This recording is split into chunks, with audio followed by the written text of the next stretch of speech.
Here comes Edward Bear. Bump, bump, bump, down the stairs. Sometimes he thinks there must be a better way of coming down the stairs. But he's too busy bumping to find it. We had this little chap mentioned by one of our panel speakers this morning. Who is he? Winnie the Pooh. Yeah. There's a lot you can learn from Winnie the Pooh. But this particular one that I'd like to just acknowledge and recognise the fact that you've taken the day out, it is to stop bumping. It is to just rethink your processes, practices, behaviours, thoughts, and to then decide what it is you want to carry on doing and what you want to change. And for this next hour, I'm going to ask you to think and reflect on your thoughts about yourselves from an impact perspective. But what is it that makes us feel confident and what is it that makes us feel happy? And would you like a little bit more of it? Generally, there are times when we say, no, I'm fine, thank you. And then other times it's like, where is it? Where's it gone? And we don't realise that we had confidence or that we were feeling happy, sometimes until we're not. And it's some strategies to give that an extra boost that I want to talk about. So the social networks that you have, and I spoke on networking earlier, and the importance of making those real connections with people, that makes a big difference. So what do you do in the mornings when you arrive at work that enables that to happen? How do you make a connection with people? Speak to them. What do you say? Good morning. Hey! It's simple, but good morning. It's one of those, how many of you have had someone walk in, walk past you and not say good morning to you? And when you're looking in the mirror in the mornings, see the leader. See the one that needs to take things forward, that people look to for leadership. And acknowledge for yourselves that there may be some thoughts that get in the way.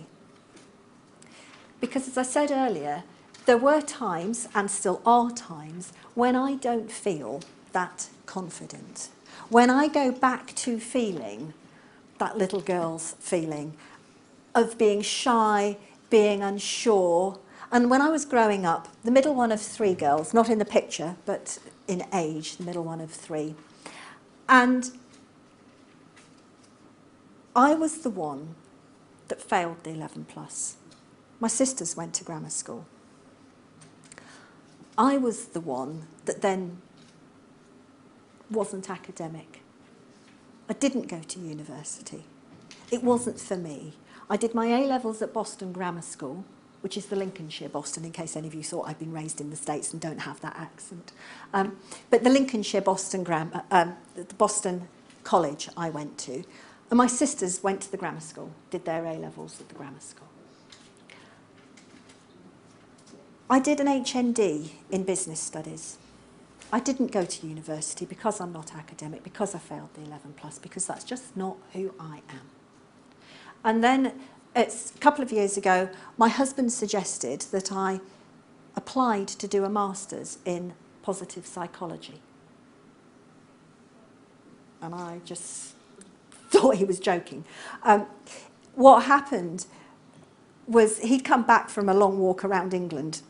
It's one of those things that he enjoys doing, and did a long charity walk for 8 months and walked 2,500 miles, and we raised awareness of mental health and some money for 2 mental health charities. And when he returned from the walk, I said, okay, that's your thing. What about me? I'd like to go and learn something. So I just asked him to research on the internet, because in my head he's better at doing that than I am. So I asked him to research something that I could learn. And he came back with a master's in applied positive psychology.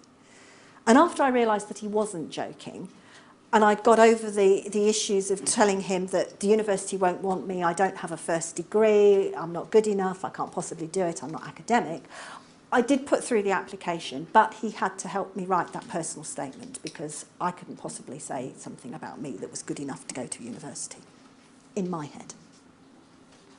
I deferred for a year to give myself the chance to do some of the reading, just to get a bit ahead of the game, because I knew it would be tough for me in my head. It is tough, it is challenging, and it is rewarding.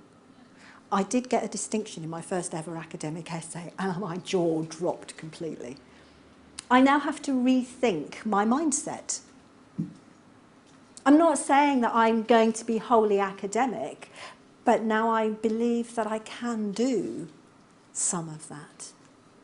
I need to work at it. It's not going to be like falling off a log for me, that easy, but it is possible to do. And is there something in your mindset that's holding you back from being the leader that you really need to be within your area? Is there something, maybe from your childhood, that's preventing you from really fulfilling your whole potential? And is it just in your mind?